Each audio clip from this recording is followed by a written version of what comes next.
말씀은 빌립보서 2장 1절에서 11절까지의 말씀입니다. 함께 읽도록 하겠습니다. 그러므로 그리스도 안에 무슨 권면이나 사랑이 무슨 위로나 성령이 무슨 교제나 긍휼이나 자비가 있거든 마음을 같이하여 같은 사랑을 가지고 뜻을 합하면 한 마음을 품어 아무 일에든지 다툼이나 허용으로 하지 말고 오직 겸손한 마음으로 각각 자기보다 남을 낮게 여기고 각각 자기를 돌볼 뿐더러 또한 각각 다른 사람들의 일을 돌보아 나의 기쁨을 충만하게 하라.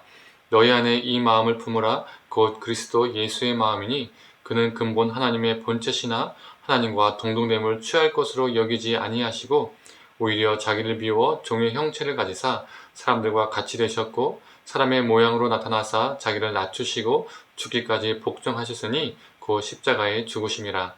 이러므로 하나님이 그를 지극히 높여 모든 이름 위에 뛰어난 이름을 주사 하늘에 있는 자들과 땅에 있는 자들과 땅 아래에 있는 자들로 모든 무릎을 예수의 이름에 꿇게 하시고 모든 입으로 예수 그리스도를 주라 시인하여 하나님 아버지께 영광을 돌리게 하셨느니라.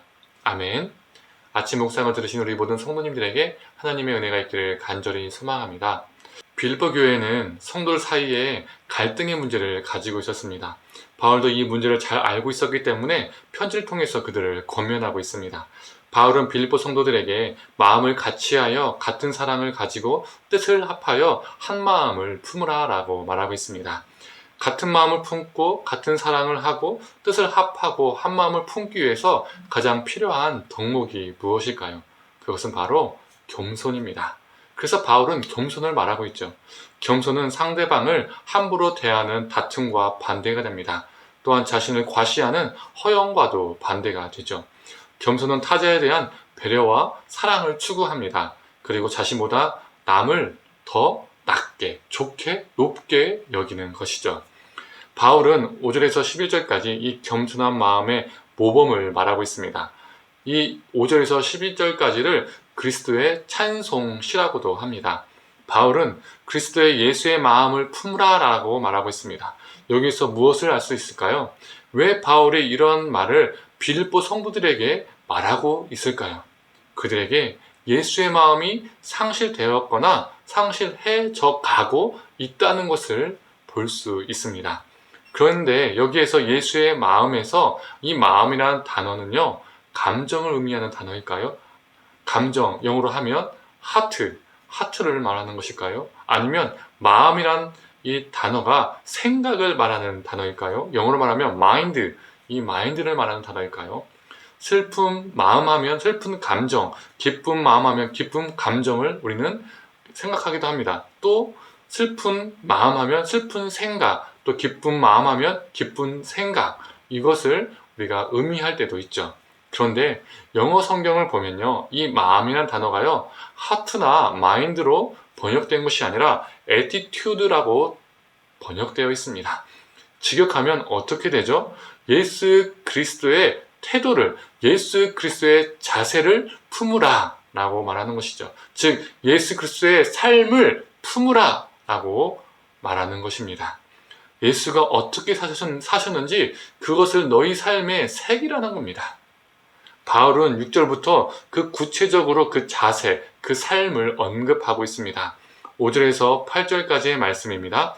그는 근본 하나님의 본체시나 하나님과 동등됨을 취할 것으로 여기지 아니하시고 오히려 자기를 비워 종의 형체를 가지사 사람들과 같이 되셨고 사람의 모양으로 나타나사 자기를 낮추시고 죽기까지 복종하셨으니 곧 십자가에 죽으심이라. 십자가에 죽기까지 낮아짐, 이 낮아짐, 이 겸손함이 우리를 어떻게 했습니까? 우리를 살렸습니다. 우리에게 생명을 주었습니다. 바울이 빌립보 성도들에게 이 마음, 예수 그리스도의 이 겸손한 마음이 필요하다고 말하고 있는 것이죠. 다툼과 허영은요, 사람을 죽이지만 이 겸손은 사람을 살리고 하나 되게 한다는 것을 바울은 말하고 있습니다. 또한 허영은 자기 과신이지만 자기 스스로를 높이는 것이지만 예수님의 자기 낮아짐은 또 다른 반전이 있음을 말해주고 있습니다. 9절에서 11절까지의 말씀이죠. 이러므로 하나님이 그를 지극히 높여 모든 이름 위에 뛰어난 이름을 주사 하늘에 있는 자들과 땅에 있는 자들과 땅 아래에 있는 자들로 모든 무릎을 예수의 이름에 꿇게 하시고 모든 입으로 예수 그리스도를 주라 시인하여 하나님 아버지께 영광을 돌리게 하셨느니라. 하나님께서 지극히 낮아지신 예수님을 지극히 높이셨던 것처럼 겸손한 자를 하나님이 높여주심을 말하고 있습니다. 세상은 자신의 이익을 위해서 의도적으로 갈등과 다툼을 조장할 때가 있습니다. 또한 자신을 과시해야 남들이 자신을 무시하지 않는다고 생각하기도 합니다. 그래서 자신을 명품백이나 명품 옷으로 치장하고 자신을 자랑하기도 하죠. 그 속에서는 서로를 향한 무시, 업신여김이 넘쳐날 때가 많이 있습니다. 심지어 신앙 공동체 안에서도 이런 일이 빈번하게 일어날 때가 있죠. 거짓으로 갈등을 조장하고 자신의 힘과 경험을 과시하기도 합니다. 그 안에서 누군가는 아프게 되어 있죠. 이런 세상 속에서, 이런 신앙의 흐름 속에서 우리에게 필요한 것은 무엇입니까? 예수 그리스도의 마음입니다. 이건 감정도 아닙니다. 생각도 아닙니다. 예수 그리스도의 자세, 예수 그리스도의 태도, 예수 그리스도의 삶입니다. 예수가 행하신 그 겸손을 보고 감정적으로 감동받고 인지적으로 이거 참 좋은 것이구나 이렇게 생각하는 것이 아니라 예수가 행하신 그 겸손을 보고 우리도 그 겸손을 따라 행하는, 따라 살아가는 그러한 존재가 되기를 원합니다.